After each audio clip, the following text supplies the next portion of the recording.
Hey everyone, welcome to my first Warcraft video. I am Kurach on the Gnomron server. I'm a level 64 Death Knight, and today I'm gonna run you through Hellfire Ramparts. When you start Hellfire Ramparts, there's a lot of random mobs rolling around. You kind of want to do each of them one by one. You don't want to have like a big group of them, just because you tend to die, especially if you're just at level to do this dungeon. So try to do each mob at a time instead of trying to get all of them at once. For the mobs, just kind of take down one at a time. Use your basic spells you have, Death Strike, stuff like that. Easy peasy.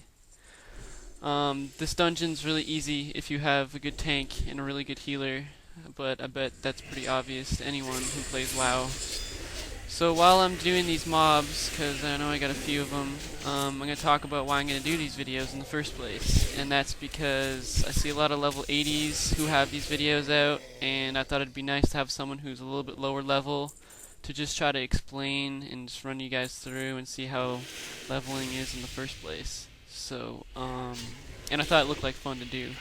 So I thought I'd just give it a shot, see where it takes me. Fly like the wind, as they say. Okay, so I'm gonna tell you guys what I think a DPS Blood Death Knight should do in a dungeon situation, such as this one we are in the Hellfire Ramparts. Yes, holler back. I think as a Blood Death Knight, basically you just kick the crap out of things with Heart Strike and Blood Strike, and once in a while use Blood Boil, just because it's a cool AoE to use for a little extra boost of DPS, if you know what I mean. Also, try to use your diseases as much as you can, because they help a lot with AoE damage as well. Or wait, that might be a dot damage, I forget. But anyway, we're about to go to the first boss here, and the tank is just pulling these last mobs, so I'm gonna let you guys sit back and watch the action, because you guys know what to do already by now, if you guys were listening. Hopefully you were. So, yeah, here you go.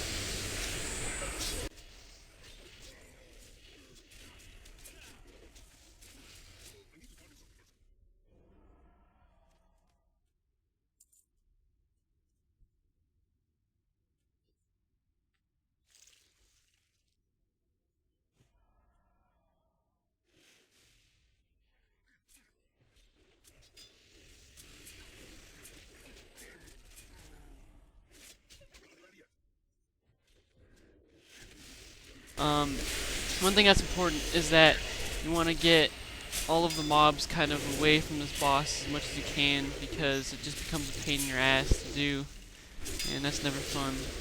So try to get as many mobs as you can away from the boss as you can, so that they don't run after you when you're fighting. Stupid caster. I don't like spellcasting orcs, they bug me.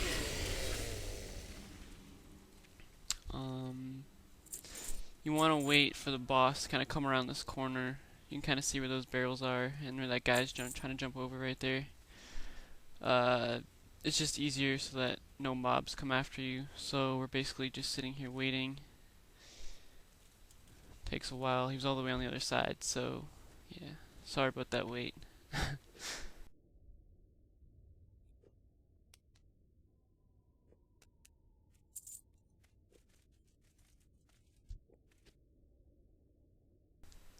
Something that's really important about this fight is that you want to kill his healers first. See, my tank just marked one of them. You want to kill the healers first, just because when the boss gets down to a lower level, they basically just heal him instantly. So you want to kill them as fast as you can before they can heal each other or heal the boss. So we just finished killing the healers right there, so basically just taking down the boss. Once you get the healers dead, the boss fight's pretty easy from there, so just keep using your spells and you should die pretty quick, just like that. a nice chest piece right there on the drop. Mine's better though, so I just greeted it. Okay, so when you get to this part, it's a little tricky.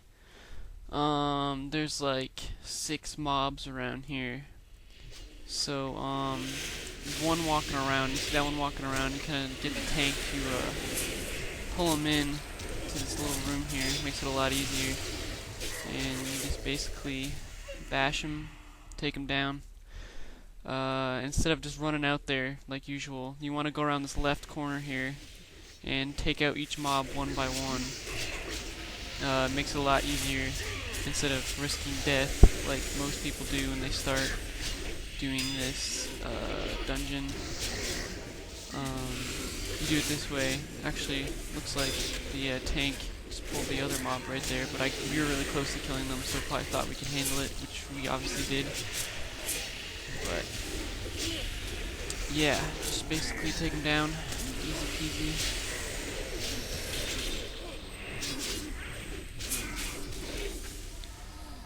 Now, I know you guys can see that boss flying around the sky, right through that little walkway right there, but you don't want to do that one first. You're going to want to do the one on the right over here, you can see it, just because that boss is a little easier, and he's a little funner, I guess. I wouldn't say he's funner, he's just easier.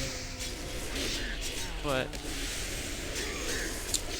yeah, just do the right side first. It makes life a lot easier for you. He has pretty good drops too, so I wouldn't skip him. You got a few mobs guarding that walkway too, so just take them down real quick.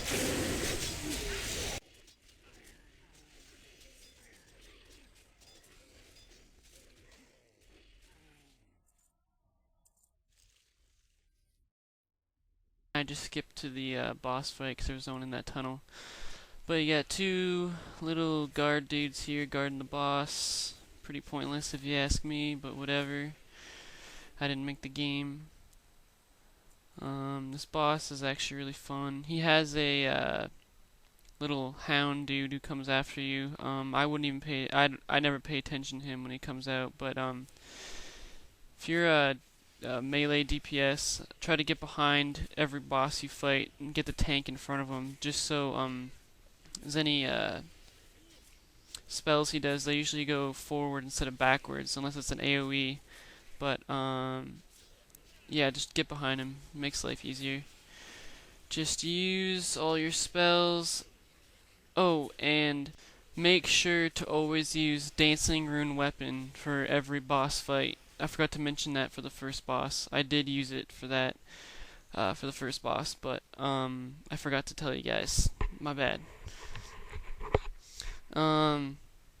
Pretty much what you want to do for any boss fight is just use anything that does damage, obviously, and try your best to get your diseases up. So you can use Obliterate, because that gives you pretty good damage. I just skipped back. We basically just walked back to that little circle area I was showing you guys earlier, and we're going to the main boss now. There's actually 2 bosses here. You got the dude who rides the dragon, and then you got like the actual dragon looking thing. I don't know the names of these things. I'm not really an expert on this game, but yeah, you'll see in a second here. But these 2 guards here who are guarding this little area, once you kill them, you'll see the first guy show up, and he's really easy. I would save Dancing Rune Weapon for the dragon rather than the first boss, because he's pretty easy. So just use Heart Strike and Death Strike. Yeah, we'll get him down pretty quick. As you can see, we did really fast. So now for this dragon, he has that flame breath right there. You can see. You got to make sure you stay away from the flames. You can see them on the floor there. They will do damage to you very slowly, and they really suck to deal with. And this boss, that flame breath, will kill you almost instantly. It's a really strong spell he uses, and anyone who's in front of him pretty much takes it. but luckily for us, we had a really good healer and a tank, so we ended up getting down really fast, as you can see. And that's pretty much it after that. You're gonna want to go to that chest over there. You can see my dungeon people just opened it up. That's where all the good drops are. You get a weapon in there. You get boots, necklace, whatever. And that's pretty much it for this video, guys. I got a lot more videos coming on the way, so thanks for watching, and subscribe to my videos, and I'll see you guys later.